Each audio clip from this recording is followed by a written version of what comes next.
Je suis toujours dans le cadre de la conférence sur la restitution. Je suis avec Vanessa Mavila-Ngakoso, qui est présidente de la Fondation Eboko, qui est l'organisatrice de cet événement. Bonjour Vanessa. Bonjour. Alors, qu'est-ce qui a motivé votre association à organiser, votre fondation plutôt, à organiser cette conférence ?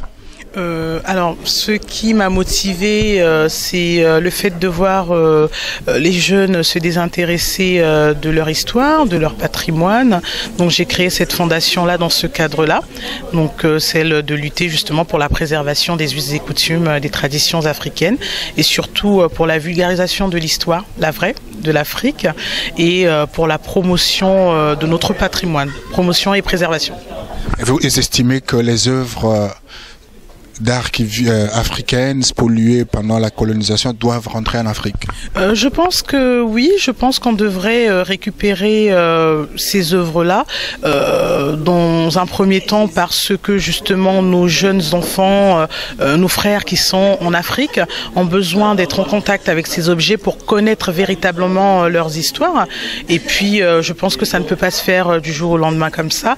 Il y a un grand travail à faire sur les deux continents, donc en Afrique et puis en Europe évidemment, et essayer justement de construire chez nous des musées pour pouvoir justement accueillir ces œuvres convenablement. Mais c'est vrai qu'il y a des musées qui ont vu le jour, notamment celui du Sénégal, où on pourrait éventuellement penser à un échange en attendant qu'il y ait d'autres musées en Afrique. Et justement, que pensez-vous de ceux qui scandent partout que l'Afrique n'a pas de structure appropriée, c'est bien que ces œuvres soient en Europe, là au moins elles sont bien entretenues? C'est l'excuse, je dirais, qu'on reçoit tout le temps. Je pense que les œuvres ont tout à fait leur place en Afrique. On ne va pas dire qu'il n'y a pas de musée en Afrique. Il y en a. Il y a des pays qui ont des musées, comme le Sénégal, j'ai cité. Le Gabon a un musée qui n'est pas encore utilisé, je pense, pas encore mis en œuvre en tout cas. Il y a d'autres musées en Afrique. Donc on est dans la démarche de promouvoir justement cette culture, de pousser justement les autorités à construire des musées pour pouvoir justement accueillir ces œuvres, parce que l'Afrique a besoin de ces œuvres, c'est notre patrimoine, on a besoin d'être en contact, on a besoin de connaître notre histoire pour pouvoir justement se construire une véritable identité.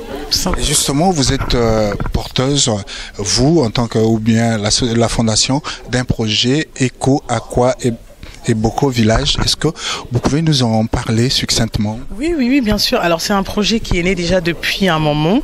Normalement on devrait lancer déjà les travaux, mais on a eu un peu de soucis du côté financement.